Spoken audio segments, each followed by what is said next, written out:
Good morning. For those who I haven't met yet, my name is Paige Doster-Grimes, and I'm a fellow member of the North Carolina Temple community. When the pandemic first prevented us from having regular in-person meditation at the Raleigh Temple, where I typically practice, I joined the online Thursday night Dharma study. I have learned so much from this group, and I look forward to seeing my Dharma buddies on Zoom every Thursday night, even as we've returned to the temple for our in-person meditation. One of the things that draws me to the practice of Won Buddhism is the invitation to contemplate both the vast, great questions of humanity and also the practicalities of our everyday lives. The latter has been on my mind recently, and how Master Sotaesan desired to help all people improve themselves, not just those people who can dedicate their entire lives to spiritual study. I hope to share some of that practical wisdom with you today. In chapter 39 of The Way of Humanity, the founding master said, "Everyone wants things that are beneficial, but does many more things that lead to harm. Everyone wants to be wealthy and noble, but does many more things that lead to poverty and degradation. Everyone wants to be praised, but does many more things that lead to ridicule. Often, what we wish is different from what we do. This is because people do not realize the root source of suffering and happiness, and because even if they do know it, they do not put it into practice.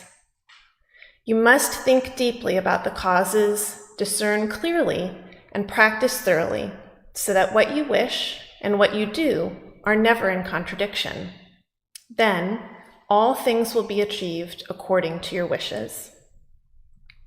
This is a long passage, but it's summed up very well in the first sentence. Everyone wants things that are beneficial, but does many more things that lead to harm.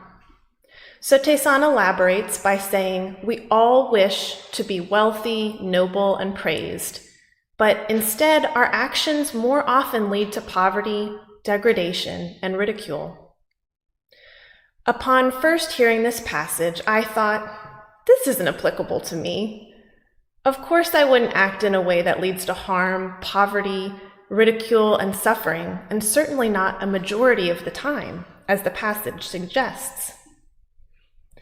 But as I sat with these words and let my ego subside, I began to see myself reflected in this passage.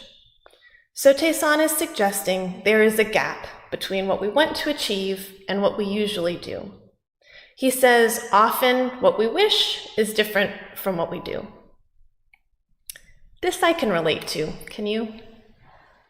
For one thing, I have wished to finish writing this Dharma talk for several weeks, but there were many days when I could not get my body to sit and write. What I wished for in my mind and what I practiced with my body did not correspond.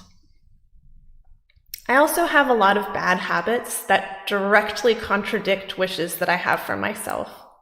Do you have any habits like this? In the interest of time, I will spare you a comprehensive list of my bad habits, but here are a few that you might also identify with. I wish to feel healthy and good in my body, but I often indulge my sweet tooth until my stomach aches. I wish to be well rested and sleep peacefully, but in bed at night, I scroll the news on my phone, even though I know this will make falling asleep pretty much impossible.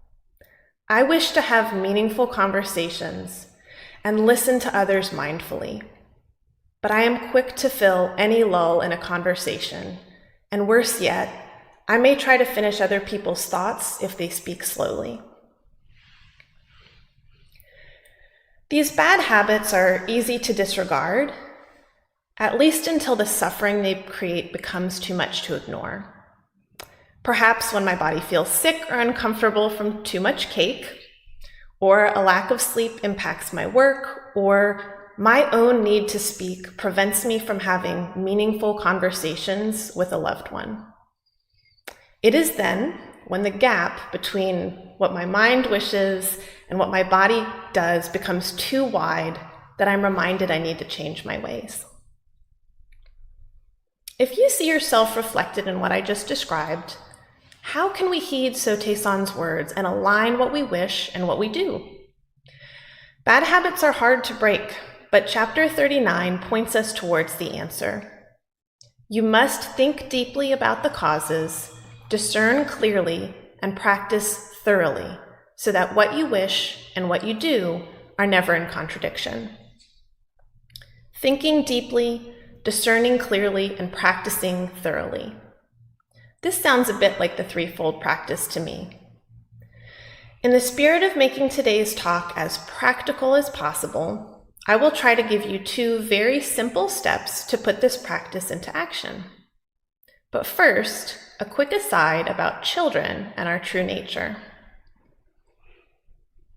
I often think about how aspects of our true nature, the state that Won Buddhism continually guides us towards, seems easier for children. A child's ability to be present and approach each moment with inquisitiveness, for example, is something that many adults struggle to achieve. Perhaps because of this inquisitiveness, children ask a lot of questions. Have you ever been asked a series of why questions by a young child? Why do I have to brush my teeth? Why is plaque bad? Why does it matter if I get a cavity if my tooth's going to fall out anyways? By the way, why does the tooth fairy only give me $1, but my best friend gets $5? Many children are willing to keep on asking why until they get a satisfactory answer. Another favorite line of questioning is, then what? We're going to the park today. Then what? Then we'll be hungry, so we'll have a snack. Then what? It'll be hot outside. Maybe we'll watch a TV show. Then what? To adults, these questions may become a little tiresome, but I think they can help us with our bad habits. Master Sotae-san suggests that we must think deeply and discern clearly to realign our actions and our wishes. I think we can use the wisdom of an inquisitive child to do this. All we have to do is ask why, and then what? Let's take my bad habit of filling a silent moment in a conversation or finishing someone else's thoughts. I'll start by asking, why? Why do I do this? Probably because silence can be uncomfortable. But why is silence uncomfortable? Because it feels like wasted time, and I need to know what happens next. Why do I need to know what happens next?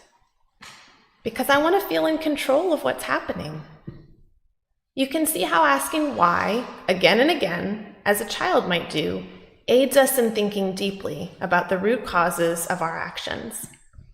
I am quick to speak not because I always have something valuable to say, but because I want to feel in control of what is happening.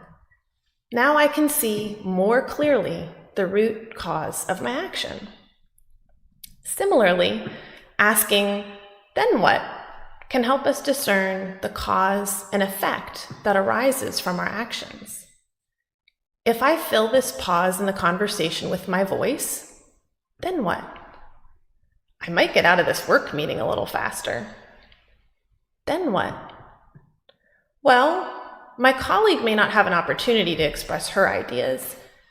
She is often slower to respond because she thinks carefully before speaking, unlike me. Then what? We may not come to the best conclusion for the project that we're working on if everyone's not given the opportunity to contribute.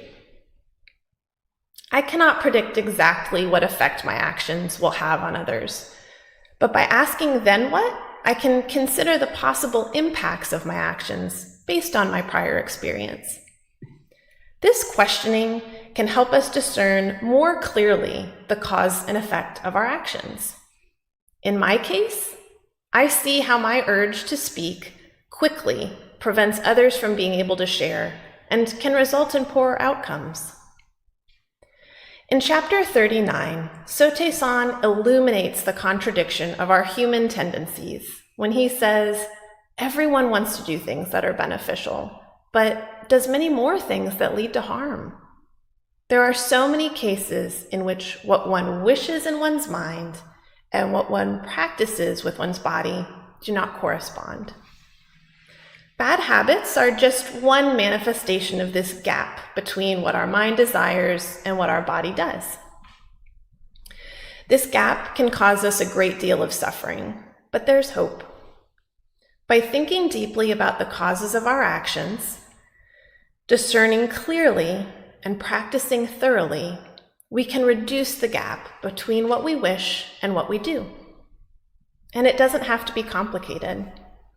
By asking why and then what, with a patient, inquisitive mind, we can begin to heed Sotaesan's advice and become more deliberate with our future actions. It may be hard to break bad habits, I speak from experience, but it is easier once we have seen clearly the root source of our suffering and recognize the misalignment between our actions and our wishes.